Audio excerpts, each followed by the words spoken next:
नमस्कार दोस्तों। साल 1981 नॉर्थ कोरिया के पॉलिटिकल प्रिजन कैंप नंबर 14 में एक प्रेग्नेंट औरत को कैद किया गया है।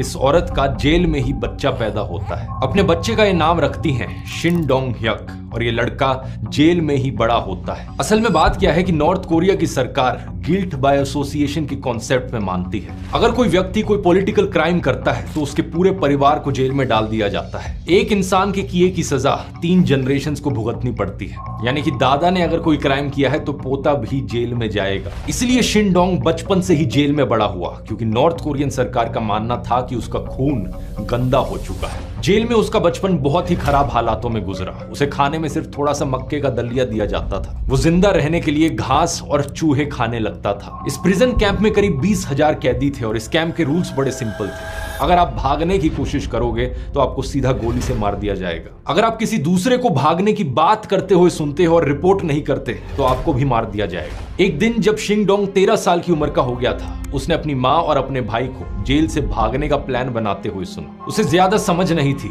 छोटा था, बेचारा भूखा था, तो उसने ये बात जाकर गार्ड्स को बता दी, इस उम्मीद में कि गार्ड्स उसे थोड़ा ज्यादा खाना दे देंगे। इसके 7 महीने बाद सभी कैदियों को ग्राउंड पर इकट्ठा किया जाता है और सबसे आगे शिन डोंग को लाकर खड़ा किया जाता है और उसकी आंखों के सामने प्रिजन गार्ड्स उसकी माँ को फांसी पर चढ़ा देते हैं और उसके भाई को गोलियों से मार देते हैं।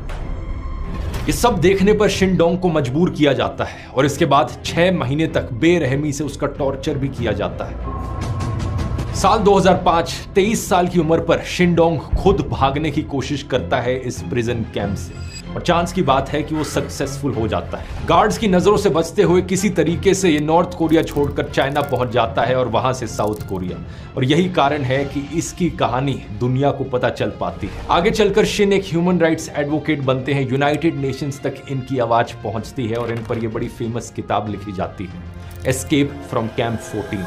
In the Bible, you read about heaven and hell, and where in hell, those have to live amongst the flames. That's what the prison camp was like. Shin जैसे सर्वाइवर्स की कहानियों पर आधारित आइए समझते हैं आज के इस वीडियो में दोस्तों कि नॉर्थ कोरिया में डेली लाइफ एक्चुअली में दिखती कैसी है। आम लोगों की जिंदगियां कैसी गुजरती हैं दुनिया की सबसे खौफनाक